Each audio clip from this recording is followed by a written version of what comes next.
People who have left earthly life continue to exist spiritually. Physicist Alexei Prima described the journey of the soul after earthly life. One of the most common arguments against the notion of life after death is, this is a statement that no one has ever returned from the other world. This, of course, seems logical and is difficult to refute. However, recent studies documenting the experiences of individuals have questioned this view. Survivors of clinical death have experienced such situations and found themselves on the border between two worlds, returning to earthly life. Physicist Alexei Prima addressed this issue.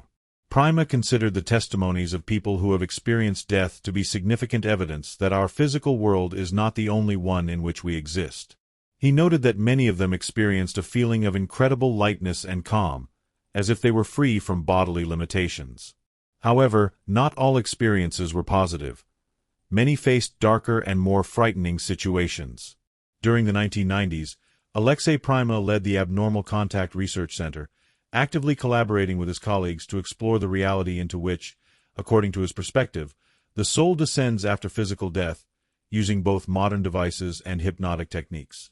Technical death affects not only the physical body, as commonly perceived in daily life, but also a part of our spiritual essence. The question that has always been fundamental in philosophy is, what happens to a person when he leaves this world? According to Prima, at the moment of physical death, a human being separates from his bioenergetic double. This phenomenon is similar to what we often call a ghost, but what happens afterwards? According to Prima, at the moment of this separation, the double emerges glowing, comparing it to a bioenergetic spacesuit. The astral body is an entity that extends beyond the Earth's atmosphere. Prima clarifies that, in essence, the soul begins its journey to another world, leaving behind the physical envelope and the material space that belongs to the physical realm. Prima also addresses the fate of bioenergy itself. The double is the energetic body that functions as a kind of framework in human life, similar to a spacesuit for the soul. After death, this framework stops operating, losing the residual components of intelligence that it might still have. Little by little, the twin bioenergetic particles of light disappear while the bioenergetic double dissolves. The soul continues its journey to a world unknown to us. Prima emphasizes that this process does not occur instantaneously. The soul continues to exist despite the destruction of its physical shell and moves in a direction that is beyond the reach of human perception. Alexei Prima also details how the soul can be represented through symbols. For example, he presents an Egyptian drawing created over 3,000 years ago that illustrates a soul ascending out of the person and being transported to another world. Prima explains that this image represents how the bird of death captures the soul and transports it to that world where, unlike on Earth, there are no apparent restrictions. In this ancient drawing, the soul of a person is seen flying upwards, represented as a ring with a kind of squiggle, symbolizing the disappearance of the physical form in order to achieve spiritual visibility. Prima also presents a photograph captured by his colleagues in 1992, the year he claims to have recorded the real soul of a person. According to the scientist, this image clearly reflects what was depicted in Egyptian drawings from 1,000 years ago, questions that the deceased are forbidden to answer. In his book Secrets, Alexei Prima confidentially divulges the stories of numerous people who survived clinical death. He details precisely what exactly these people observe at the moment of their death and why these experiences, upon re-entering their bodies, become the basis for their reflection on life, death, and what exists beyond. Prima is convinced that those who have truly experienced clinical death have not accessed the other world, despite the apparent evidence. According to him, none of these people have visited the real afterlife, a realm that could be compared to someone who sees the river Styx but does not cross it. They can see the entrance to another world, but they cannot enter it. We do not know what happens beyond it because in that other world there are laws that exceed our understanding and perception, and we are not able to perceive them. In his book, Alexei Prima prominently recounts the case of a doctor who met the spirit of his deceased mother in the garden. She told her son that she had just died and that she still felt her physical body, feeling more alive than ever. The doctor, shocked by such an event, could not contain himself and asked his mother a question about what life after death is like. However, the answer was that asking questions of the deceased is forbidden. The mother explained that in another reality, Such questions are considered inappropriate, and that people who have experienced clinical death cannot know what happens in that world until it ends. They can only see the path to the entrance of this world, but cannot enter it. Questions about life after death will remain unanswered as long as existence on Earth continues. Alexei Prima claims that every individual comes to this world with a specific purpose to fulfill and remains on Earth as long as this purpose is necessary for its fulfillment. According to numerous testimonies of people who have experienced clinical death, they have been told to return to Earth to live with the destiny of having completed their purpose. According to Alexei's statements, he would be grateful if death occurred unnaturally, such as in the case of an accident, since the soul of a person, having apparently not completed its mission, must return to this world. As soon as this happens, the soul moves to a new body, for example, in a child born at a relatively close distance from the place of its previous birth, thus following the path in which the soul must continue its life in the same place where it began in order to fulfill its purpose. To support this theory, Alexei Prima mentions a study carried out by scientists from India who, over 5 decades, collected several hundred testimonies about cases of transmigration of souls. Researchers note that in most cases, almost half of all records correspond to reincarnations of individuals who died prematurely due to an unnatural death. These souls subsequently returned to a new existence. According to this theory, human souls participate in multiple cycles of reincarnation. This theory is also based on hypnosis sessions conducted by Alexei Prima together with his colleagues, known as regressive hypnosis. While interacting with people who were in a state of hypnotic trance, Prima discovered that the person's soul does not disappear forever. It participates in an enigmatic transformation process, reintegrating on Earth in human bodies during birth. One such example is that of Nikolai, who relates that in Svarachka he was on the brink of life and death. He ended up in purgatory and still recalls these experiences with horror, which turned into a revelation that he had kept hidden for a long time. However, after 8 years, he decided to reveal what happened beyond this world. Nikolai realized that he could not trust himself, much less dare to share his experience. However, by choosing to tell someone, he surprised his wife. Instead of being incredulous or smiling, she expressed genuine interest and asked him what was really happening and what happened in a place that people cannot access during their lifetime.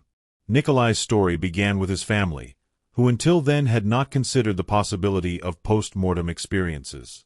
People received these accounts with skepticism, but his experience completely transformed his perception of reality.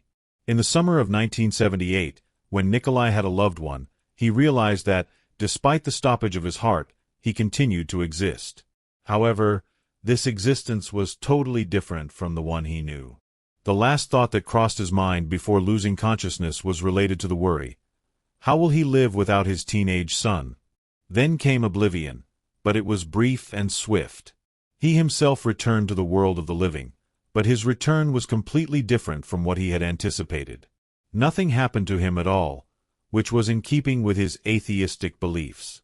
Nikolai Pasvik, an emergency doctor who survived a cardiac arrest, was convinced that after the event he would wake up in the hospital ward or, at worst, in the intensive care unit.